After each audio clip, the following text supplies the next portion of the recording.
Chaque année, le gaspillage alimentaire d'un restaurant d'école primaire de 200 élèves représente en moyenne plus de 3 tonnes, soit l'équivalent de 13 800 repas gaspillés.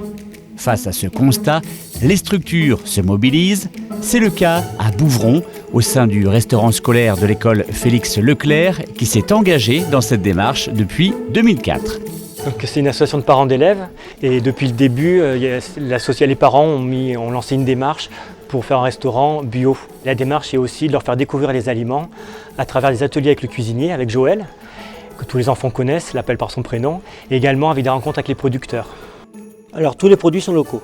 Donc les betteraves, c'est à 200 mètres d'ici chez un maraîcher. La viande, c'est un éleveur qui fait sur les bords de Loire, à la Chapelle-Launay. Les frites, pareil, le même maraîcher. Et les pommes viennent de la Biocoop, qui sont en général du verger de la Grigonnais. Ils ont appris à aimer, parce qu'on les a fait apprendre aussi à aimer. Quand on a commencé à mettre les épinards, on mettait un petit peu de riz avec, de façon à ce qu'ils s'habituent aussi au goût. Et après, on a enlevé progressivement le riz, et maintenant on met que l'épinard pur. Avant, je constatais que mes enfants au restaurant scolaire ne mangeaient peu ou pas. Et désormais, ici, au restaurant scolaire de Bouvron, elles ont un meilleur repas et mangent plus équilibré et avec plus d'appétit. Alors mes filles, elles me disent que Joël est le meilleur cuisinier du monde. Donc a priori, c'est que ça leur convient. En faisant ces produits-là, on retrouve le métier de cuisinier. On n'est pas des assembleurs, on est vraiment de la cuisine. C'est tous les jours, c'est ma cour de récréation en fin de compte. Je ne travaille pas, je m'amuse. Le gaspillage, on le prend déjà à la base, donc c'est-à-dire sur le grammage de commandes.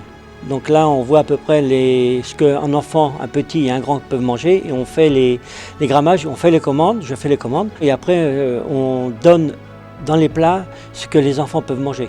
Donc chaque table a ce nombre de plats exact, et chaque élève se sert. Et comme ça, il prend ce qu'il a besoin pour sa faim. La dernière démarche qui a été lancée, c'est qu'après chaque repas, on les fait trier leurs déchets pour le compostage entre viande et légumes. Et c'est aussi une façon de leur prendre conscience de ce qu'ils jettent pour justement quand ils se servent, qu'ils prennent que suivant leur faim. Les opérations qu'on a menées ont porté leurs fruits parce qu'aujourd'hui on est à 20 grammes de déchets par jour et par enfant, alors que la moyenne nationale est aux alentours de 120 grammes. Les épluchures vont au compostage. Ce qui peut être mangé par les vaches dans le champ, et donc on leur donne à manger aussi. Et autrement, les restes vont à un petit cochon. Donc le prix aujourd'hui, on a un prix denrée à 1,68. Il y a un prix moyen pour les familles qui revient à 3,38, sachant qu'il y a 40% de subvention de la mairie. Ici au Petit Palais, on mange bien à la cantine. Et c'est bon, quelquefois on a du rab.